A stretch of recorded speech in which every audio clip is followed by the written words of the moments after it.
It's those fierce brass mosquitoes that get the bottom of your feet. Hi, Chad. Hey, good morning. Great to follow Andy, because we're going to talk about music and we're going to talk about Owensboro. Yes. Yes. Yeah, so fun fact, Andy Brasher, I think like in 2010 or something, was the very first winner of our then Battle for the Big O talent contest. And so that's morphed into now the Friday night fight. With Friday After 5. Okay. Yeah, and we're back. When's it happening? I mean, I know because I'm going to be there, but other people might not know. Well, the finale is coming up a week from today. Okay. It'll be behind the convention center on the pier. The big finale event is next Friday at 6 p.m. And yes, Angie's going to judge, and so is Ron Rhodes. It's so much fun. Yeah. But you gotta have a protection, like bodyguards to get us out of there, right? Right, Ron? I mean, for us to make our exit once we've made those decisions. Because what's crazy about that the first year I was not ready for. Ron may choose something, I may choose something, Mary Catherine may choose, but that last seat. That's the deciding one, and that's the hot seat. It really is. So what we do, in case you all haven't been, it's really hilarious. It's kind of inspired by the battle rounds on The Voice. Okay, yes. So we have these acts that go head to head, and then our esteemed panel of judges and music experts hold up gigantic bobbleheads of the contestants, and that's the act they want to advance to the next round, and it can be really dramatic and intense. It's fun. It really isn't, because you think, okay, surely I have picked the one group that everybody, and they don't. And I go, wait a minute, what's up with that? So it's really interesting, and then we're waiting for that last judge to make the decision.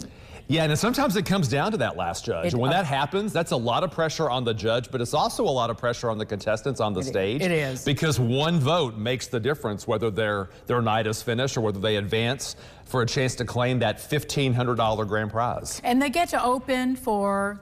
Yeah, so this year the winner gets to headline the Overlook stage at Friday After 5 on August 2nd, which was going to be the finale night of Friday After 5, but the first week was rained out, so it's not the finale night anymore because they're rescheduled. And then they get to headline one of the stages at Dock Trot, which is a really cool music event at Lake Malone in Muhlenberg County.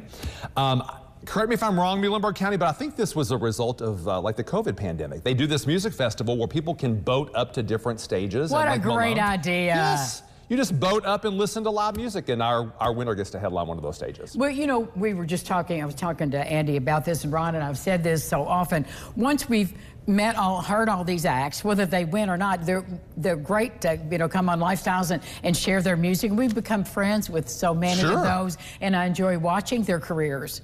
But that really does give them a lift professionally. And that's actually why we do the contest, because yes, we play country music 24/7, and we play the superstars, but we also think it's our responsibility to help foster local and regional talent. That's why we have the contest. And so we have 4 finalists this year that really come from everywhere. We have Dysfunctional Groove.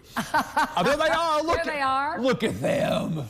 Wow. They're from Owensboro. They're based in Owensboro. Then we have, I'm not sure who's next, Cage Willis. I don't know Cage. Well, Cage is from Mount Vernon, Illinois. Okay. And some people locally will know him if they've attended Hairball, like here in town. Yeah. He's opened for Hairball before, and you can tell. And he's got the hair for it, right? Kind of typecasting. Then next we have Emily Chin. We love her. Who's from Ohio County, now lives in the big city of Owensboro. Yes. And then finally we have this trio. They're from Meade County, Kentucky. Army of Life. They're from the Brandenburg area. Yeah, Army of Life. And vast talent. It's really from all different types of genres. So you all have your work cut out for next week. Okay. Well, Ron and we'll have our escape vehicle ready. Okay.